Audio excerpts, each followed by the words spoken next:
Ah, romance paths. Love 'em or hate 'em, it's a feature loved by many that has the potential to add a lot of depth to your playthrough. As a hopeless romantic myself, I love the idea that I could potentially love a character and have them love me back. And as most of you probably know, I tend to really connect with fictional characters and relate to them in a myriad of different ways. But if I'm being honest, it'd be a lie to say I always look forward to romancing a character. Largely in part due to the fact that I don't often feel comfortable romancing a character if I'm playing as myself. The thing is, romance paths aren't built to accommodate asexual players. Often, not even asexual players that are down to have sex. A lot of the time, we are completely an afterthought, or more commonly, we aren't considered at all. The one time I actually did feel safe romancing a character in a AAA title as myself, at least in personality, is when I played P3P more than a decade ago and the game glitched and I never got the final implied sex scene. But the game still acknowledged Akihiko and I to be in a relationship. It was an experience I really enjoyed, however, others tried to make me feel like I failed somehow by not seeing that final scene. But I actually preferred it this way. It was worlds better than playing myself and seeing a character that looks like me suddenly getting down and dirty with someone without my explicit consent. That always feels kind of violating. Before we get any further, I'm DarkTeaTime, by the way. For those of you new to my channel, I'm an asexual, chronically ill, and disabled content creator, as well as a sensitivity reader and consultant for those topics. As someone who is passionate about asexual representation, this has been a topic that has been bouncing around in my head for literal years now. So I think it's high time I shared my thoughts. So what is it exactly that makes romance paths an uncomfortable experience for many asexual players? Firstly, for any non-asexual viewers watching, let's get one thing straight. Asexual and aromantic are not the same thing. Let's clear that up real quick. Asexuals are people who experience little to no sexual attraction. Aromantics, on the other hand, are people who experience little to no romantic attraction. There are plenty of asexuals out there who experience romantic attraction, fall in love, and pursue romantic relationships. And while someone could certainly be both aromantic and asexual, they are not the same, contrary to popular belief. I myself am asexual and biromantic, meaning I am romantically attracted to two or more genders, and I feel no sexual attraction to anyone. Please keep that in mind because that's the perspective I'm coming from. However, I will do my best to be inclusive of all types of aces in this video. And if I'm going to propose any answers or solutions to the asexual romance path dilemma, I'd be remiss if I didn't give you guys a breakdown of the kindness coin system as well. To have that discussion, I gotta introduce you to Michelle Clough, co-founder of IGDA Romance and Sexuality Special Interest Group, and Ferrum, that's the forum for erotic and romantic interactive media. Michelle Clough specializes in studying romance and sex in video games, and has even written a book about it titled Passion and Play. However, for the purposes of this video, I'll be referring solely to her GDC talk about kindness coins, which will be linked in the card above, as well as a description box with all of my sources. Clough describes the kindness coin system as a really popular and widely used system for in-game relationships with characters. It is essentially a system where you, the player, do nice things or give gifts in exchange for their affection. Clough uses this graphic to show how the kindness coin system typically works. The types of kindness coins doled out by the player are usually as follows: compliments, favors, gifts, agreement, and general niceness. I hate that last one, but that's for later. In return for these tokens, the character will reward you with romance and almost always sex.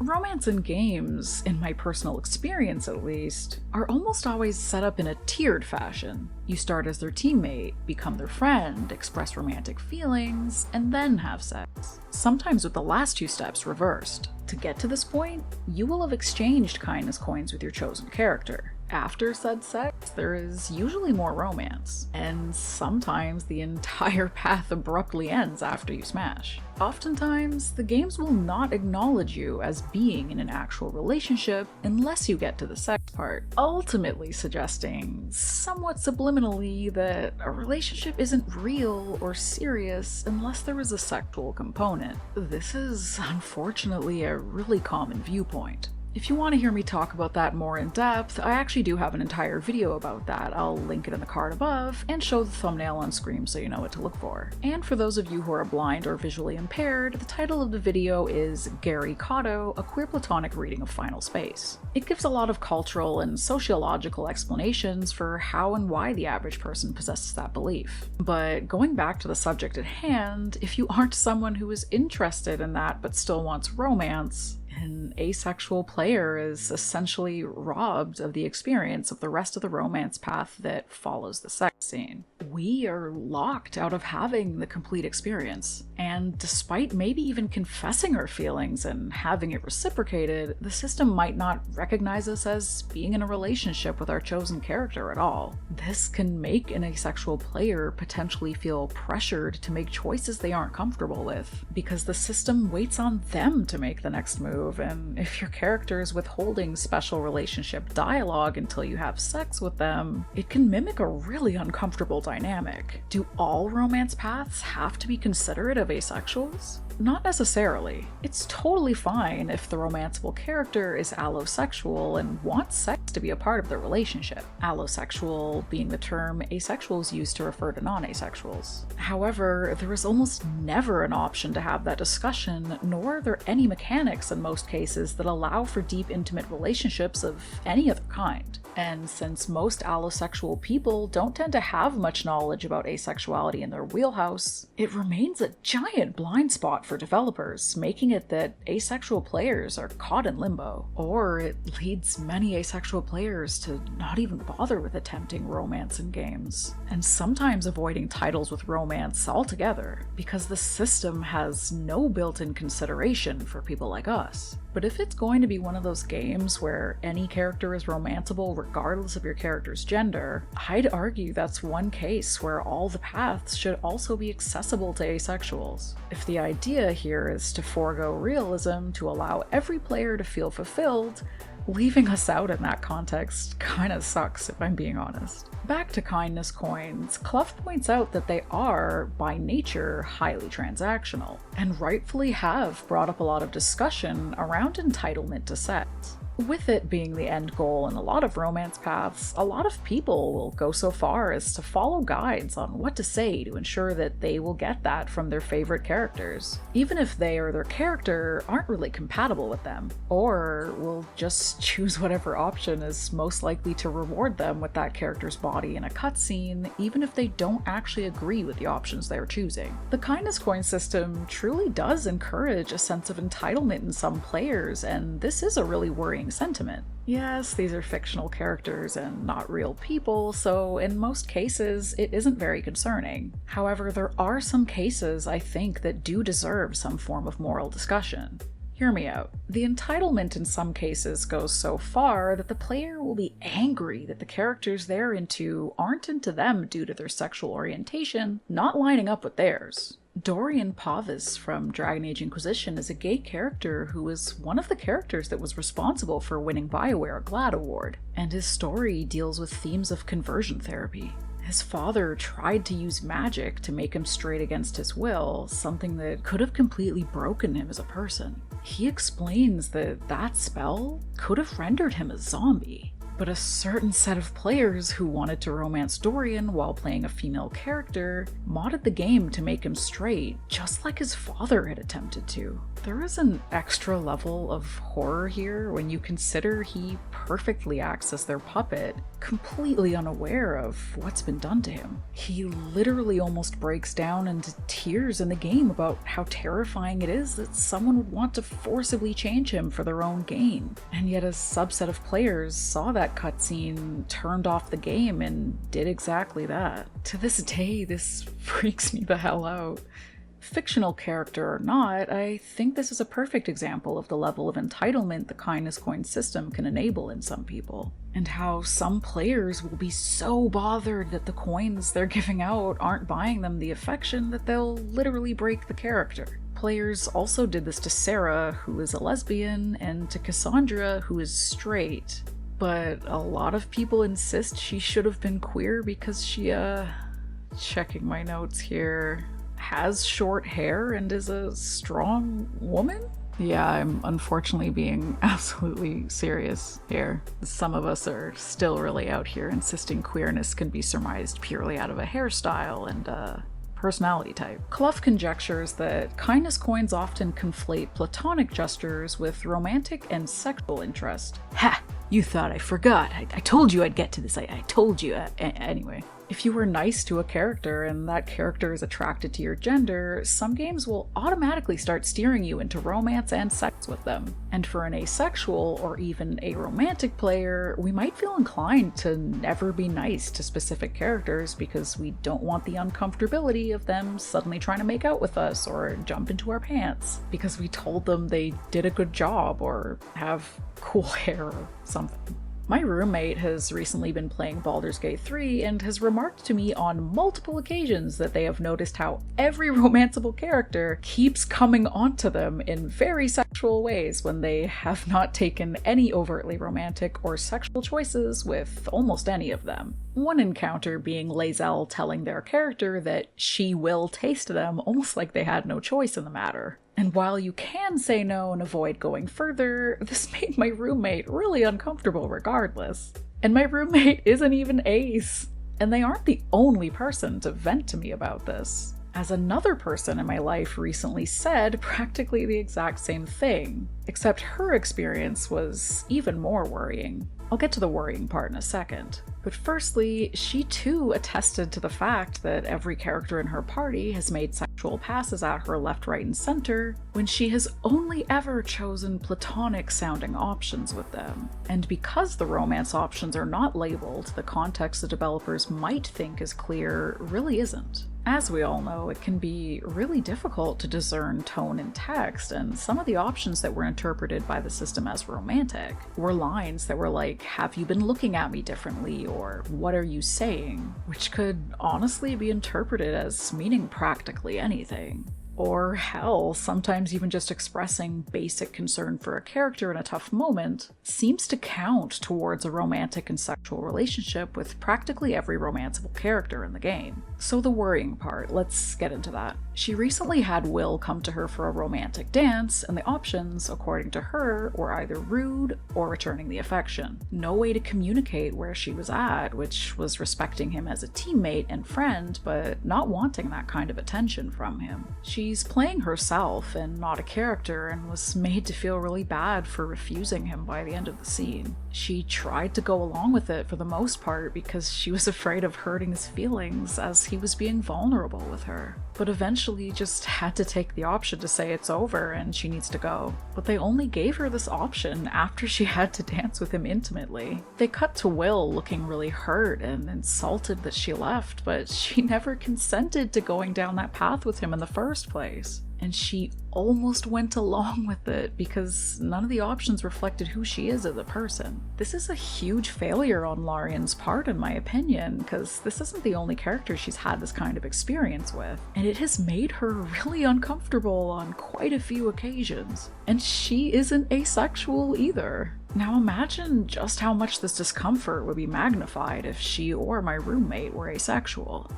Actually, you don't have to imagine, because a third person in my life told me, unprompted and completely unaware I was making this video, that he had the exact same experience. And he is asexual. He told me that Baldur's Gate 3 was kind of stressing him out with every character coming onto him, and then said the following: "I kid you not, the alien being just invaded my dreams for a casual hookup." It is honestly ridiculous the amount of people in that game who just want you for your body. And when you say no, it is the most awkward and cruel thing ever. They look so defeated. I told him about my friend's experience with Will, and he said he had the exact same experience. Yo! That happened to me too with Will. It was so awful. He looked like a wounded puppy. And then he tried to back away but stumbled on the table.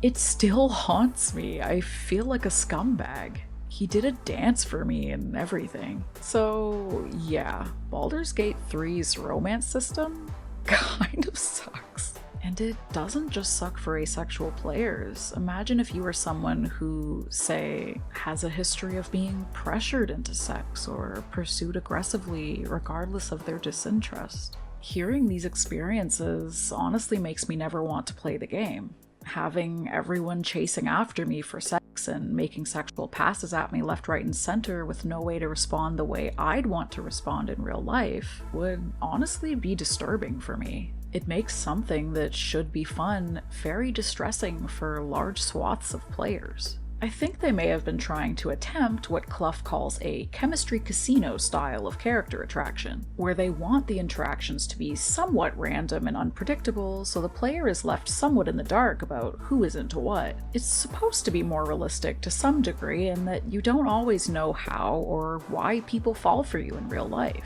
Except if realism is what they were going for, I think they completely failed to achieve that. If it's supposed to mimic realism, it's anything but. Having every single party member without fail be wildly sexually attracted to you for practically no good reason is far from realistic, and having no way to know what options you are choosing are considered romantic makes our own behavior somewhat randomized as a player, which is really weird. In games where we have choices, we should have the ability to explicitly know which options are flirt options. It's weird for anyone to press something that seemed casual only for our own character to suddenly be flirting, when that's not what we wanted to do. It's like there is an assumption that every player always wants to experience a power fantasy of everyone being sexually attracted to them and trying to bed them, giving them the freedom to pick anyone they find attractive and immediately being rewarded with sex from them. But one of the most concerning failures of the romance situation in Baldur's Gate 3 is that if you aren't in a relationship by a certain part of the game, Withers will actually shame you for it in camp. Withers, who is supposed to be this sagely ancient character full of experience and wisdom, explains to you that pursuing romantic relationships is possibly an integral part of being mortal and asks you why you're still single. If you tell him you're not interested in anyone, or even tell him it's none of his business, he ends the conversation by saying somewhat pityingly, "And thus you are alone." That was my shit Withers impression. I'm gonna actually put the clip here so you can hear the actual proper tone and not my fool-ass voice. Thou walkest alone. On all these harsh nights, thou hast sought no company.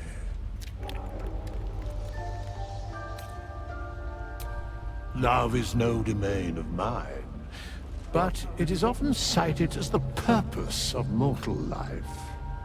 Wherefore turnst thou from it?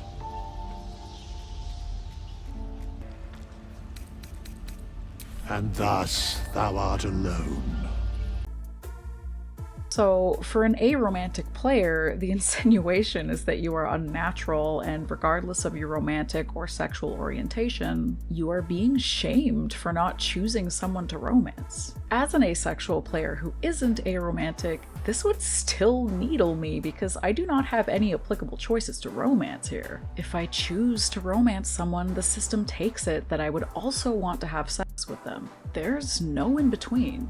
And I'm sure if I refused sex from them, they would consider me uninterested and not on their romance path anymore. This conversation with Withers centers needing romance and sex as normalcy, and anything outside of it is somewhat pathetic and even aberrant. To an asexual or aromantic player playing as themselves and not an original character, Baldur's Gate 3 seems to be somewhat of a hostile experience. Not only only were we not considered at all, we get shit like this too. Which I should mention is a very common experience we have in the real world too, being told that we're inhuman or robotic for experiencing our attraction differently. I wonder what the purpose of this scene is supposed to be. What is the point of a sagely wise character pointing out that the player isn't hitched to anyone yet, whilst also saying that's possibly the meaning of being mortal? Isn't the meaning of being mortal like free thought or the ability to think for ourselves? Is this Larian going, "Oh, we worked so hard on the romance paths, shame on you for not seeing one of them yet"?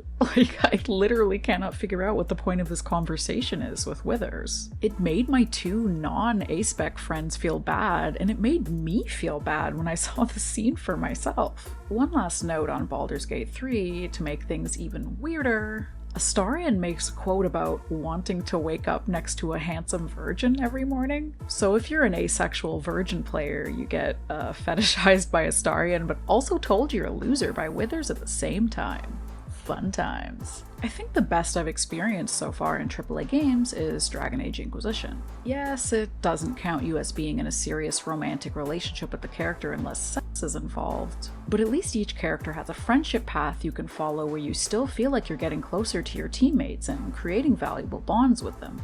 And it never counts platonic gestures and niceness towards a romantic and sexual relationship. Like I demonstrated before, having platonic comments and gestures be interpreted by the system as counting towards sex and romance can be really uncomfortable and even disturbing to the player, regardless of sexual orientation too. And I'm not the only one who thinks this. Clough mentioned the same in her GDC talk. It can remind players of bad real-life experiences, especially for women and feminine-presenting individuals. I know that I myself, a non-binary feminine-presenting person, have had plenty of experiences where guys would be nice to me and act like a regular friend, and then suddenly one day they're angry with me out of nowhere and are listing off all the nice things they said to me or did for me whilst implying I should have had sex with them by now. Unfortunately, the kindness coin system can and often does resemble this very closely, and man do I ever hate it. Shit's gotta change, man. So what's up with kindness coins? Why are we still using such a deeply flawed system? Clough proposes it's nearly ubiquitous because of how easy it is to implement. It can be added to a game fairly easily, and since it's so simple, it can be stretched across the span of an entire game. It's also easy for players, at least allosexual ones, to know how to play along and have a nice romance to add to their experience. It can be stress-free to an allosexual player to not have to think so hard to have a chance to be with their favorite character. But, as I've pointed out previously, it is unfortunately very stressful for a lot of asexual and aromantic players, as well as players with bad romantic or sexual experiences and even trauma. Clough has suggestions for how the system can be improved, which I will outline here, and then I'll get into my suggestions for how we can alter it further so that asexual and aromantic players can be included without reimagining the entire system from scratch. Clough's proposed solution is to build chemistry into it. NPCs should only have romantic or sexual responses when you go out of your way to choose romantic and sexual options yourself as the player. Platonic choices should not be interpreted as points towards a romantic or sexual outcome. Chemistry could be any or all of the following: romantic, sexual, emotional, physical, long-term, short-term, intense, or even casual. With chemistry, you can give a romance path meaning. And with this proposed model, attraction doesn't have to only occur during dialogue. You could build it in that if you're a great fighter, a character could be attracted to that. Or if you always pet every animal you can, or if you're particularly good at strategizing. These are all things a character could be attracted to. This gives the opportunity for NPCs to be more fleshed out, because it means they're actually attracted to specific traits and not just you showering them with general vague niceties and gifts. In my opinion, this kind of consideration could also greatly improve the experience of asexuals and aromantics, because it would be on the right track to actually acknowledging that attraction is more complex than people make it out to be. Because asexual and aromantic people tend to be so far outside of what is considered the norm, we as a community have really spent a lot of time thinking about and nailing down different forms of attraction beyond romantic and sexual. With all that in mind, with the chemistry system, we could add in options or responses that allow the player to authentically be themselves within the game's structure, regardless of sexual or romantic orientation. I sounded like William Shatner for a sec. Clough refers to this chemistry-based system as the chemistry card tower. It is a system that is similar to kindness coins, but with mostly necessary humanizing tweaks. It's about building a relationship with the character, not earning it or paying for it. Each card builds the tower, and at some point it gets so tall it falls. When it falls, that's when the characters come together. The new system is broken down like this.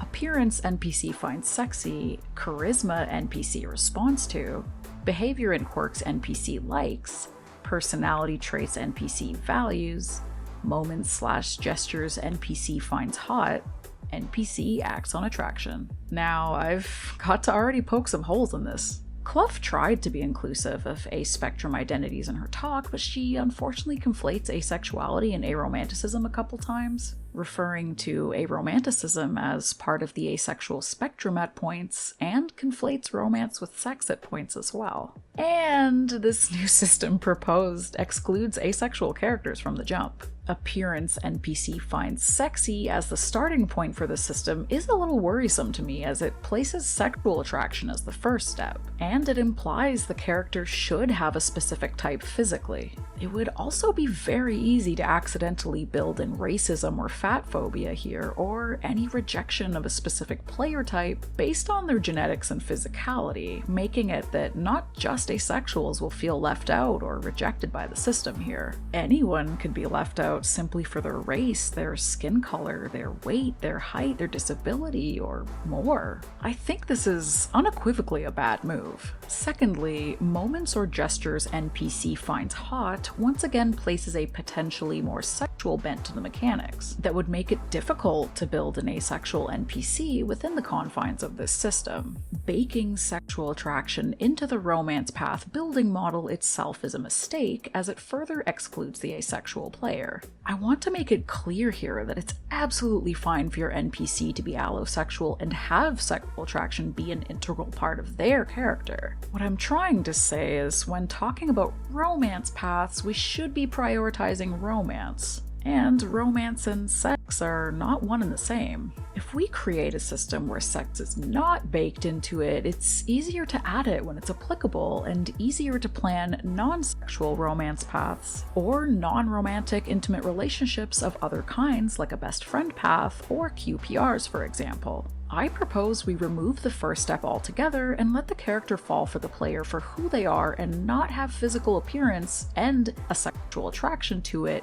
be a defining feature. And I also propose we change the wording here from sexy and hot to just attraction. Therefore, any type of attraction can be applied. Clough states that, quote, if kindness coins are about saying and doing the right thing until you're rewarded with love or sex, then the chemistry card tower is about being the right kind of person to make the NPC feel that way, end quote. And this, I agree with wholeheartedly, but I believe we should start creating space for asexual romance options, queer platonic relationships, and intimate platonic relationships of other varieties. But how do we go about doing that exactly? Well, as promised, here are the ways in which I think we can build a system that is inclusive and even celebratory of asexual players. Number 1. Give us the ability to claim our identity and have a character react to it. If a character hits on us sexually, or a romance is starting to bloom, there should be the option to discuss our asexuality and what that means for the relationship. This could be very simple, perhaps just giving us the option to say we are asexual and not interested in sex, but still interested in romance. Let the romanceable character tell the player whether or not that's something they're comfortable with in a relationship. If the character is cool with that, I'd suggest the developers add an altered version of the romance path where you still fully experience the path in its entirety, but the sex scene is replaced by another form of romantic intimacy. This could be cuddling together in bed, sharing a bath, kissing that doesn't lead to sex, or even a non-sexual asexual BDSM scene. And yes, that is possible and actually more common than you'd think. 3 of the major kink education channels here on YouTube are actually run by people on the ace spectrum. I'd recommend Is BDSM Always Sexual? An in-depth discussion by Evie Lupine for more details, as she explains it all clearly and concisely. But in short, kink isn't always sexual, it's an intimate sensory experience that a lot of people engage in for non-sexual reasons. If adding an entire new scene is too much of a hassle for a developer, or they're already almost finished making the game and can't do this due to time restraints, they could cut out the sex scene entirely without replacing it for asexual players. But again, let the player still be able to see the rest of the path. Number 2.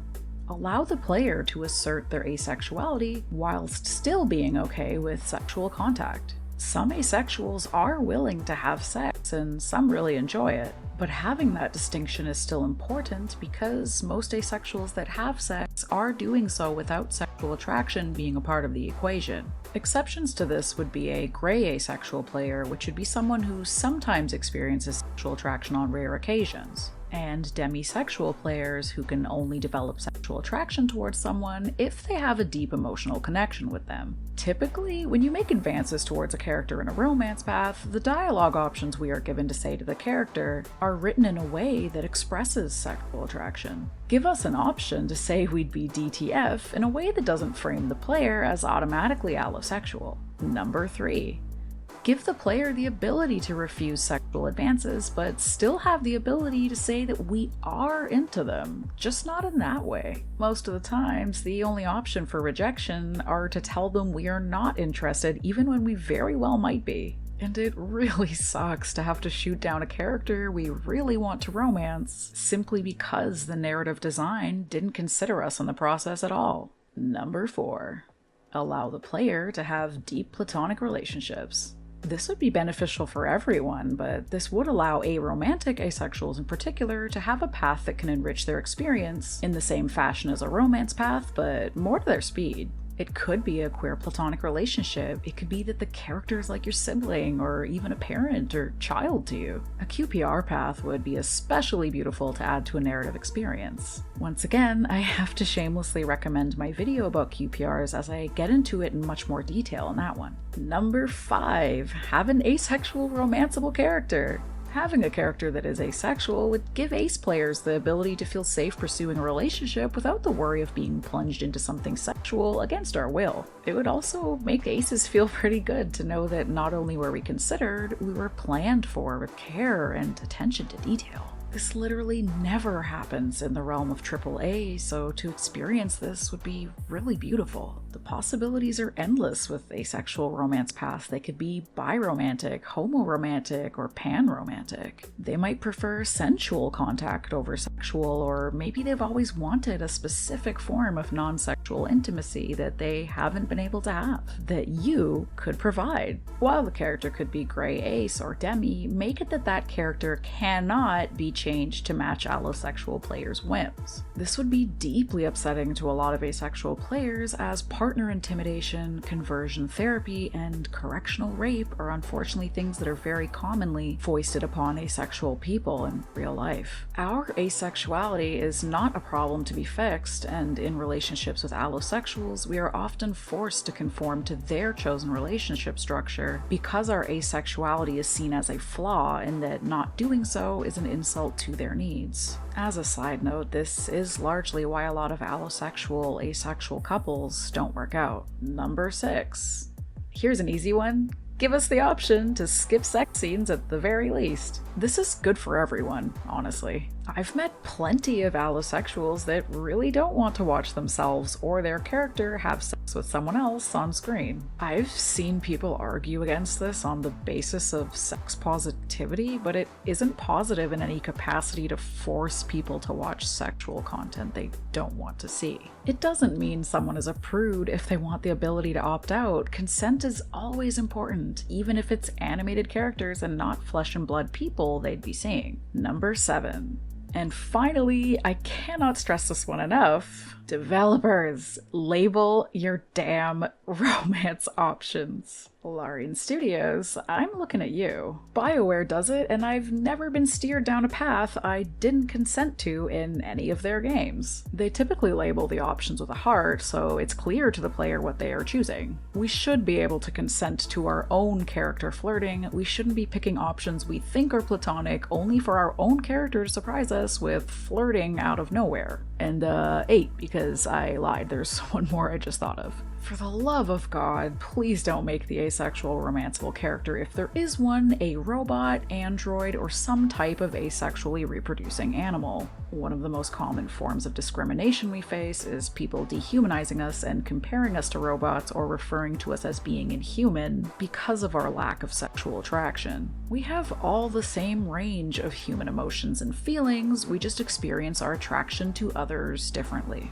As mentioned earlier, there are many different types of attraction, and I'd recommend any developer who wants to make an inclusive romance system to acquaint themselves with them. Let's go over them, starting with the two most people are fairly familiar with. I think it's necessary to cover them still because people conflate the two constantly. The Avon FAQ defines all of these really succinctly, and I referred to it whilst writing these definitions, so that will be linked alongside all my other sources in the description box, as mentioned previously.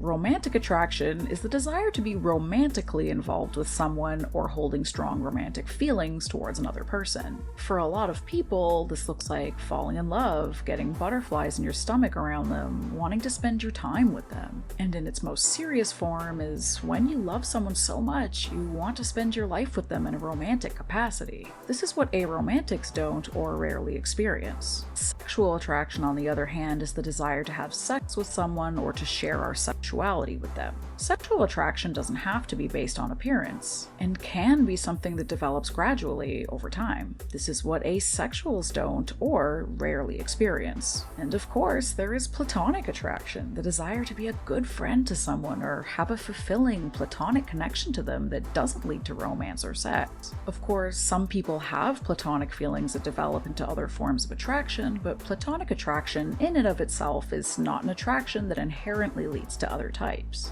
As a definition, it is strictly about desiring platonic, friendly experiences. Moving on to the other forms of attraction that aren't considered as often, we have aesthetic attraction. Aesthetic attraction is what it sounds like. It's an attraction to someone's appearance. But without it being romantic or sexual by default. You can totally be into someone's look and want to be around them without wanting to bang them or make out with them. Think of aesthetic attraction as the feeling you get when admiring the stars at night or enjoying a beautiful sunset. You want to keep looking at it and basking in its glory, but you don't want to fuck the stars. You don't want to fuck the sunset.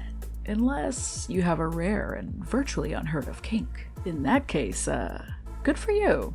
You do you, boo. But realistically, most of us have no desire to screw the sky, so I think it's still a pretty good analogy if I do say so myself. And finally, sensual attraction, which is defined by the desire to have physical contact with someone else, including wanting affectionate touching from someone, to cuddle, hug, or kiss them without it being sexual or leading to sex. It could be wanting forehead kisses, it could be wanting to brush their hair or have them brush yours. It could be wanting to explore and admire their body in a non-sexual way. It could be BDSM related. People often use the word sensual as a synonym for sexual, but in this context, it relates more to sensory experiences and enjoying or wanting different forms of physical contact without an explicitly sexual implication. Moving on from different types of attraction, I'd like to bring up another factor that a lot of allosexuals get wrong when portraying us, and that's the difference between arousal, libido, and sexual attraction. I referred to Stat Advice's YouTube short about it while writing this section, which, yes,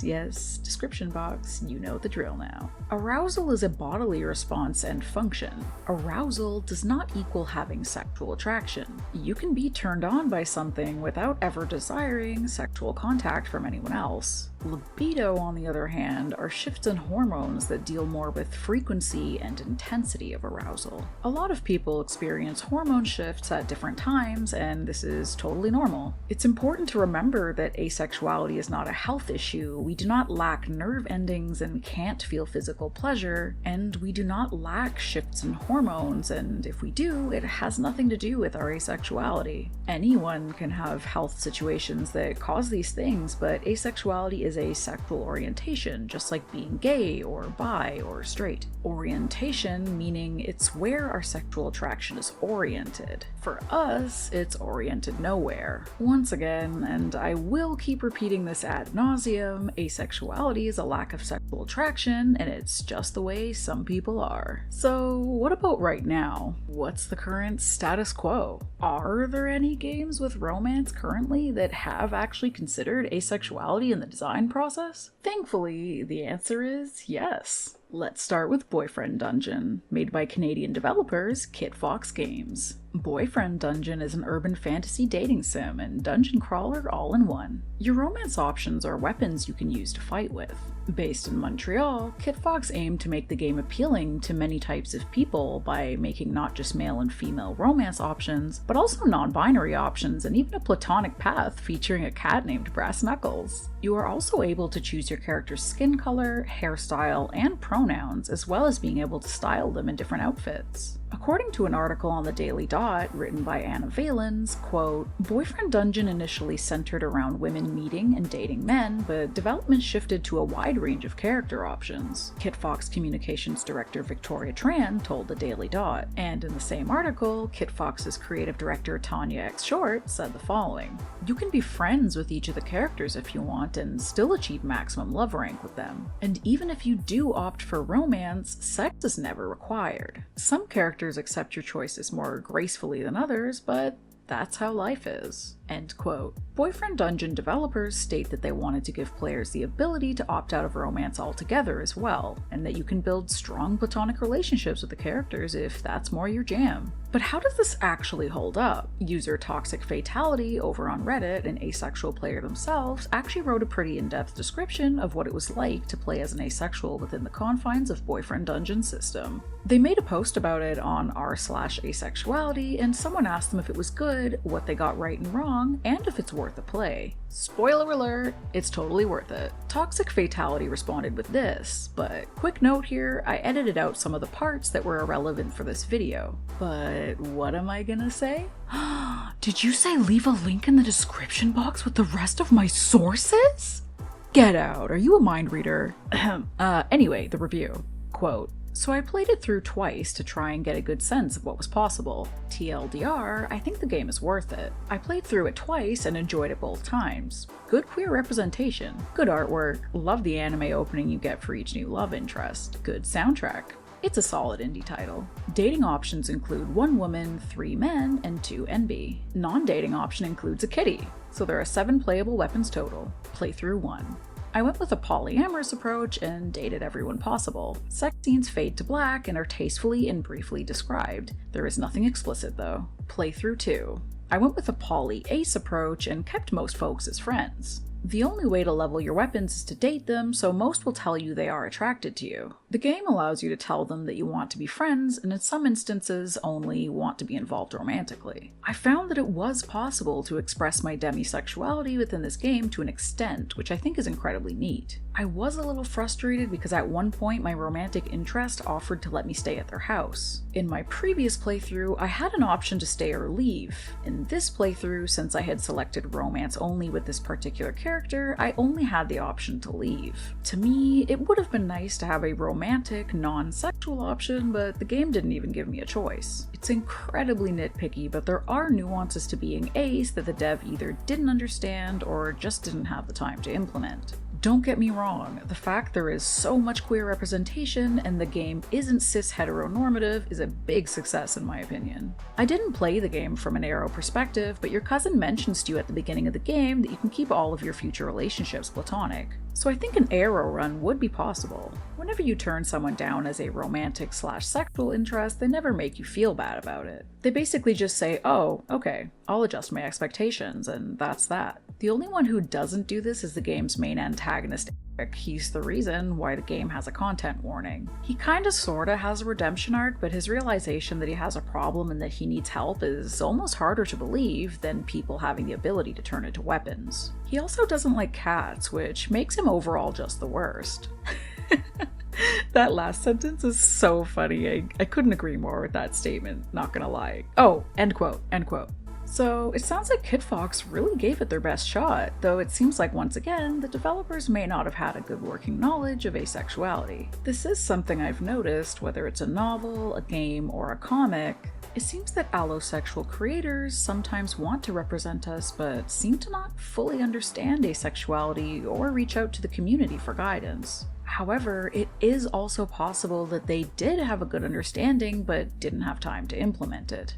And that's totally fair. Development cycles can be incredibly stressful. But what does Kit Fox Games have to say about how they've handled the representation themselves? I wanted to know where they were coming from, so I decided to reach out to them to ask if they wanted to give me a statement regarding asexuality in the game. And Tina from their team was kind enough to send me this response. Quote, "So first, I think I should make the disclaimer that Boyfriend Dungeon was definitely created with the understanding that romantic and sexual attraction to the in-game characters would be the main appeal for the majority of its players. And this is reflected in everything from the name of the game to the content of the game, and the marketing of it as well. So I don't want anyone coming into the game to expect that it is centered on exploring themes of asexuality and/or aromanticism, which are very important, and games that do so should definitely be highlighted. That being said, the team did set out to try and create an experience that pushes the level of diversity that is traditionally seen in the romance game genre. I think the element that is most relevant to the subject of ace-aro representation and inclusion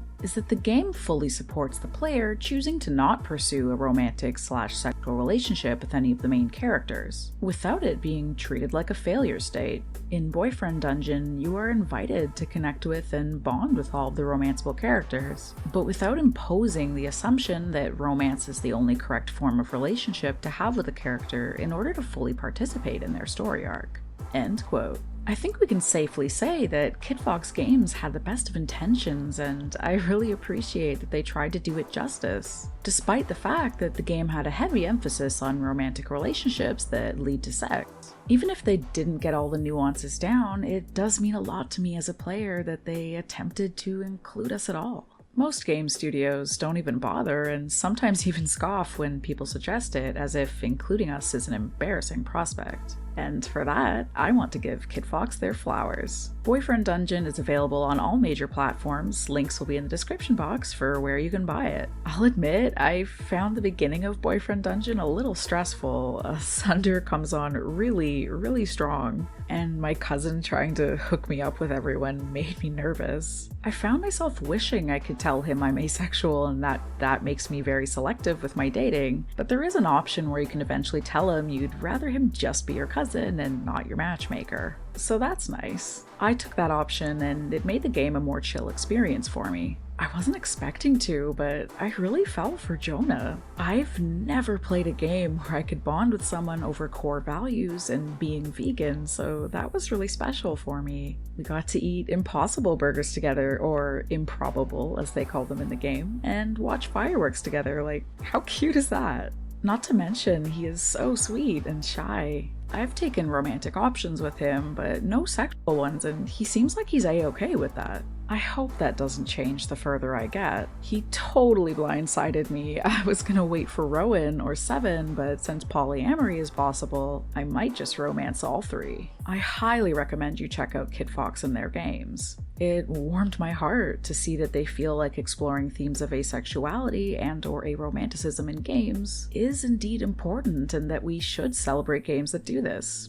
So let's do exactly that. Next up, we have Arcade Spirits New Challengers, and Penny Larceny Gig Economy Supervillain by Fiction Factory Games. I reached out to Stéphane Gagné, lead developer for Fiction Factory Games and writer-director of all the titles mentioned above, for either a statement or an interview. He agreed to an interview. I initially reached out with questions solely about Arcade Spirits, as that's the one I was familiar with, but was delighted to learn during the interview that the rest of those titles are Ace and Arrow inclusive as well. Gagné's pronouns are he, him, so please refer to him that way in the comment section. Arcade Spirits takes place in an alternate reality Earth where the 1983 video game marketing crash never happened. Arcades reign supreme as the primary form of gaming, despite it taking place in 20XX. It's a romantic comedy visual novel where you can play as yourself. Skin color, hair color, eye color, and pronouns are all adjustable, and you can name your character as you please. The following are my questions and his answers. I will state who is speaking in text on screen, so you can tell who's talking and when. My apologies to any blind and visually impaired viewers. I hope this isn't too confusing to listen to. All questions being posed are me, and the answers are him. I hope that's clear enough. Without further ado, on to the interview.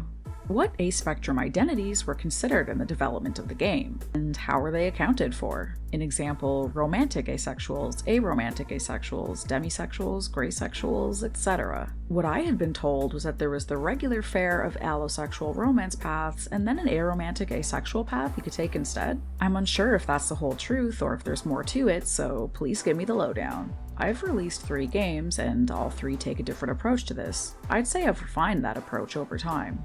In Arcade Spirits and Arcade Spirits The New Challengers, the games merge Arrow Ace. They ask you early on if you're interested in romance or not. You can say right off the bat that you're not interested.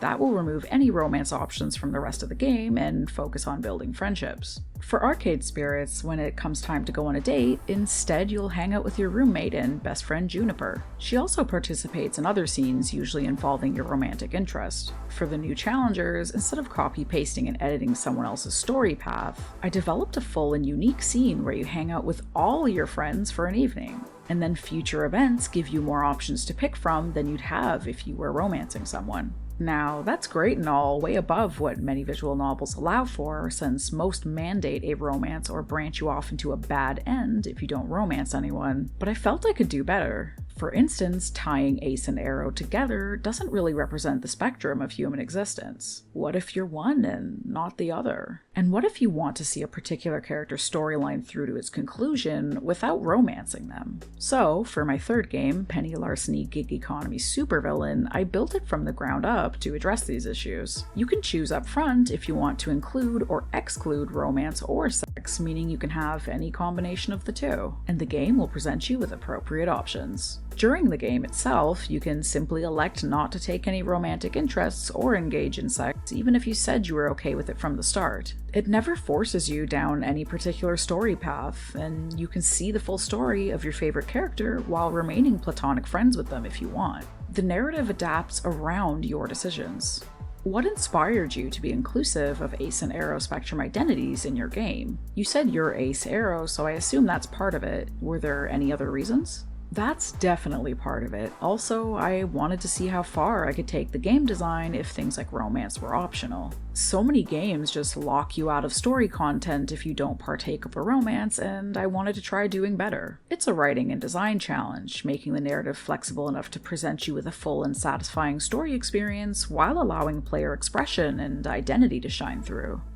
Is the Ace and Arrow content based purely off your own experiences? Or did you consult others in the community for their viewpoints as well? If you did consult other Ace or Arrow people, where did you do so? Was it friends, Avon, somewhere else?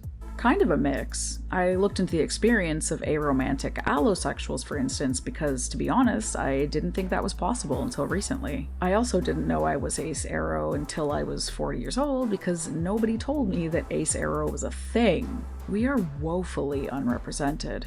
I didn't do ultra-heavy research, relying mostly on my own experiences and reading some testimonials from others with different aspects of the Ace spectrum. A lot of this was just for myself, for trying to figure out who I was, but it eventually became part of the game design process when I wanted to explore it and explore who the heck I was in return. What were the challenges, if any, to including Ace and Arrow identities in your game? Providing an equal story experience, including dialogue substitutions and options to express within the spectrum, takes a lot of work. Anything that increases the complexity of choice in your game is like that. You need to account for who the player wishes to be whenever you're writing dialogue. If someone's Aro, you can't have them blush around another character. If they're Ace and the character shows up in a bikini, you need to swap out a joke about being attracted to them. Little things like that add up to a larger challenge. Are there Ace or Aro NPCs to choose from, or can you only make yourself as the player Ace or Aro? There's an explicitly Ace character called Jason Takeshi in the new Challengers, a game developer who visibly wears an Ace pride pin. He's more of a side character there, but is a main character in a spin-off novel I'm allegedly still writing, but kinda put on hiatus. What I like about him is he shatters the positive stereotype that Ace folks are like Marvel's Daredevil, lacking one ability but superhuman in others to compensate. Ace folks are typically considered super great at friendships since they avoid sex. Jason is not that. He's surly, antisocial, and rubs people the wrong way despite having a lot of personal integrity. You said you're trying to improve your support for people who want Ace Aro rep in games. Is there any particular way viewers who are developers can reach out to you for that support? I'm always reachable on my various socials and at my email, stephangagnier@gmail.com. But it's not like I have some bold new technology I can share with anyone. This is a problem of game design, making sure you account for player choice in your narrative and ensuring you aren't eliminating chunks of content just because they opt out of a romance. It's a matter of due diligence for any writer, just like other inclusive designs to help players represent other sexualities or walks of life. Do you have any suggestions you'd like to share for other developers to become more Ace and Aro inclusive in their games or relationship paths? This is all part and parcel with making an inclusive game. You have to take into account life experiences other than your own, provide the player options to express themselves, and make your game react accordingly. It's not possible to reach 100% representation of the human existence spectrum, but don't let perfect be the enemy of good. Make a reasonable effort and it'll be appreciated. Don't let this overwhelm you. Do the work, be mindful, but don't feel like you have to become a paragon of representation in order to release a game at all. Just see where it makes sense to include diversity and focus your efforts on player choice.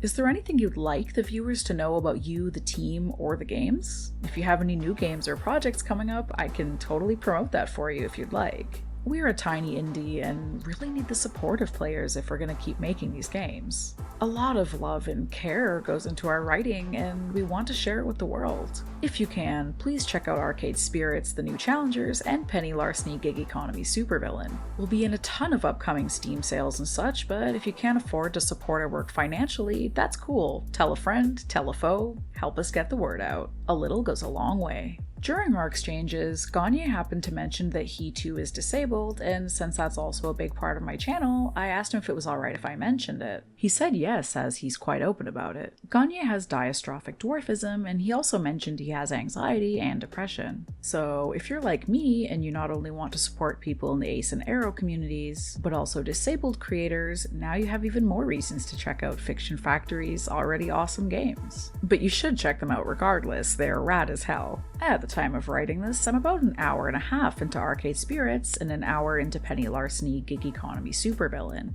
and they're really fun. For Arcade Spirits, I'm doing the no Romo playstyle first, although I'm kind of falling for Teo, so I think I know who I'm gonna romance on my second playthrough. Also, it legitimately made me cry already.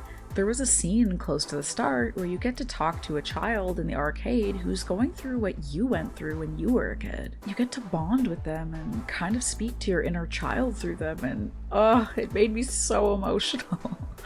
So yeah. Anyway, really good writing, for both of them actually. Penny Larceny really reminds me of Sly Cooper and the Thievius Raccoonus, which from me is a compliment of the highest order, because I was that kid who obsessively played the Sly games over and over. But it is totally its own thing. Arcade Spirits, the New Challengers, and Penny Larceny Gig Economy Supervillain are available on all major platforms, and links to where you can buy them will be in the description box. And last, but certainly not least, we have Dawnfall, published by Choice of Games and created by Roanna Silver. I reached out to Silver for either a statement or an interview, and they were kind enough to do both. Silver is an author, musician, and game dev who is passionate about making stories that give hope and healing to marginalized communities. Silver's pronouns are they, them, so please refer to them as such in the comment section. Dawnfall is an interactive text adventure where you can find love and found family with a pirate crew at the ends of the universe. The player steps into the role of a navigator, someone who not only creates, but guards portals that are gateways between different worlds. There's aliens, ghosts, pirates, friends and foes, potential romantic, sexual, and queer platonic partners out there for you to meet and create bonds with. Let's start with their initial statement about Dawnfall.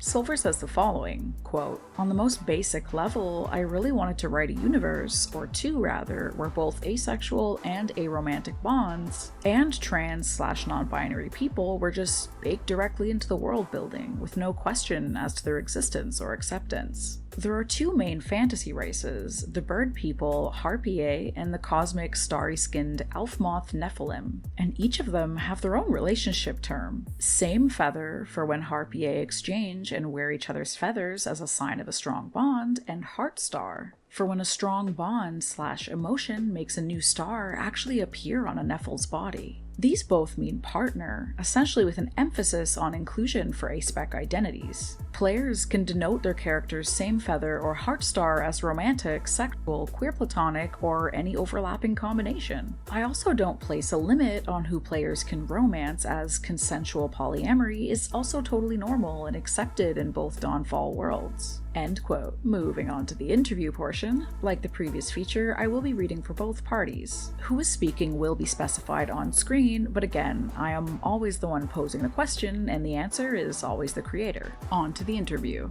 What inspired you to be inclusive of a-spectrum identities in your game? Are you part of the community yourself? I am, and I've been writing for a long time, queer and particularly a-spec central SFF, like the Chameleon Moon and Steak Sauce series. The book and game selection for a-spec rep is slowly but surely getting better, but even a few years ago there was so much less, and usually treated as an afterthought or weird second-tier relationship. And if you wanted any overlap, say trans and aro, or ace and disabled, forget about it. I hated that, and instead really wanted to just start from the assumption that we, queer, trans, ace, aro, neurodivergent, and polyamorous, were normal and inherently included, and work from there. If you are not a-spec yourself, where did you get your information from about asexuality and aromanticism? Was it from friends, Avon, Reddit, somewhere else? Did you consult anyone in the community? Quick side note for context, this was an email interview, so I hadn't yet seen their previous response about being a part of the community yet. I'm both gray ace and aro, and it's really been a process of self-realization and discovery, a lot of which involved lurking and reading posts from other a-spec folks on Tumblr over 10 years ago and going, oh, it me! I had no idea asexuality or aromanticism were things until Tumblr. And the learning continued as I branched out onto the Twitter, RIP, indie writer community. That's where I met a ton of other a-spec creators, both actively and happy chance. Without meaning to, my first book, Chameleon Moon, attracted an entirely ace team, from cover artist Leia Rose to editors/fellow writers Claudia Arsenault and interior designers Lissa Chiavari. They're still my dear friends, and I like to think we've all helped each other learn and grow and shine.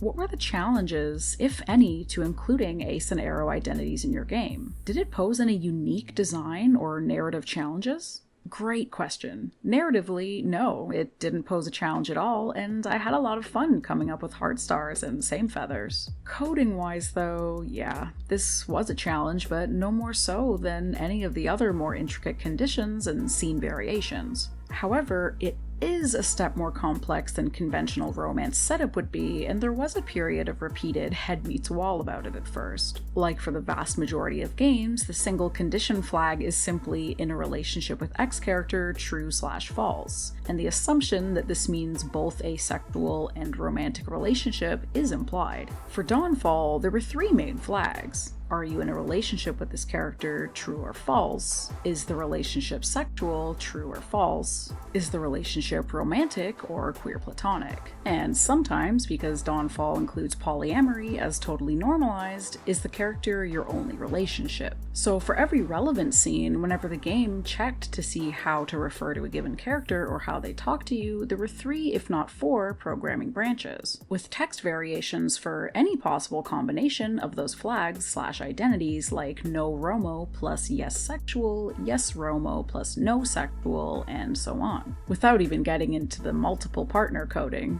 This could get pretty complicated, especially because Dawnfall was my first time actually coding anything ever. I really took a big bite here. Fortunately, everyone at Choice of Games were super encouraging and supportive and helped me learn a lot. Cannot say enough good things nor recommend working with them enough. So yeah, even if it was a challenge, it was also totally worth it. Going from 0 experience to figuring out how to make this little inclusion matrix work is honestly one of the things I'm proudest of in my life so far. Do you have any suggestions or advice you'd like to share for other developers to become more ace and aro inclusive in their romance or relationship paths? Don't let the above scare you. It is more work, but hopefully my little breakdown up there can give you a general starting point. Coding different kinds of aspec relationships, along with romantic/sexual ones, absolutely can be done, and it's worth doing because we/you are worth it in every possible variety. Seriously, every time aspec folks are included in a game, on the dev side too, a queer angel gets its wings. We're seeing more and more, and each one gives me life and hope. And when in doubt, ask us. aspec editors, sensitivity readers, betas, all exist, and I'm sure would be glad to answer questions and give insight. It's always better to ask than guess in my experience. Are there asexual or aromantic NPCs to choose from, or can you only make yourself as the player ace or aro? Conceptually, yes, though I must say I don't remember if I specifically mentioned this by name in that 235k. By now, I tend to write all my characters as some kind of aspec by default, and the very least Avarice, Rune, and Oz, biromantic demi-ace, and Zenith, gray arrow, absolutely were conceived of that way. But again, it's been a while, so I'm not 100% sure I used the words on page. Is there anything you'd like the viewers to know about you or the project itself? If you have any new games or projects coming up, I can totally promote that if you'd like. I do have one newly released project that I'm super, you'll get that in a second, excited about. My first novel, Chameleon Moon, follows a fully queer cast of folks with super abilities quarantined inside a permanently burning city called Parole. It's led by Regan, my soft, anxious, and very asexual dragon boy, and Evelyn, a sonic trans superheroine, and her 2 superwives, all married to each other. Together, they fight to uncover what started the fire and stay alive through the power of community, queer, trans, aspec love, and rock and roll. If any of that sounds interesting to you, good news! The book is now an audiobook, starring the amazing narrator Kyle Rocco East, and guest starring me, voice acting as Radio Angel and doing 2 original songs. Released this past Halloween, and I couldn't be more proud. As a prose book / audiobook, I know it's perhaps a different audience than interactive fiction, but the same defiant hope and queer community and weird SFF themes from Dawnfall hold very true there too, so if you like one, I'm pretty confident you'll like the other. Back to me here, you can check out Roanna Silver's work at roannasilver.com. And if you want to get your hands on Dawnfall, you can buy it either on Steam or on Choice of Games website. I personally would recommend playing it through Choice of Games website instead of through the Steam file, as I personally found it a better, more streamlined experience. Links will be provided in the description box down below. Silver's writing style is such a joy to read, and the creativity is just off the scale. I found myself immediately sucked into the world, or rather, worlds, and I didn't realize how long I was playing it. I literally had to forcibly wrench myself away from the computer because my chronic pain was going haywire from sitting up for so long. And boy was that ever hard to do. I was fully prepared to put myself into a fibromyalgia flare just so I could remain in their universe just a little longer. I myself am playing as a harpier named Ericor, who is a bird-like representation of myself, being biromantic ace and non-binary using they-them pronouns. Just like real life. It was really special to be able to play as someone like myself entirely and not feel excluded in any capacity. It was beautiful. During our exchanges, I learned that they too are disabled and chronically ill, so I asked if I could mention that. They said sure, and let me know they have dysautonomia, Ehlers-Danlos syndrome, and, in their words, some weirder physical genetic conditions, along with neurodivergence. They also dropped one more little piece of lore about Dawnfall. The character Oz is missing one sensory antenna that mimics having autism, and Zenith deals with chronic pain throughout the story. So we do have some incredible trailblazers out there making it happen and mapping out how romance in games can be better for asexuals. But I'd say on the whole, we still have a long way to go. It seems to only really be people within the Ace and Arrow communities that are making an effort to include us, excluding Kitfox, of course. But there is the possibility that they might also have an Ace or Arrow team member and they just didn't mention it to me in their statement. The fact that I've barely seen anyone bring up or discuss the failures of industry giants and the romance arena in general says a lot about where we're at. Game development is time-consuming and difficult, and there's no way to truly include everybody at all times, but it should never feel hostile to its players. And I, and many others, unfortunately don't feel welcome or safe playing most romance paths in games. To quote Stefan Gagne, don't let perfect be the enemy of good. Do your best, reach out to people in different communities, get testers from diverse backgrounds. Because with just a little more care and small tweaks to the systems already widely implemented, it is possible to make romance in games more fun for everyone. And with that, we're drawing to a close, fam. What are your thoughts? Were there any games with romance that planned for asexuals during their development cycle that I missed out on? Let me know in the comments below. I'd love to hear about them and play them. I could even make a little follow-up video recommending them if that's something you guys would be into.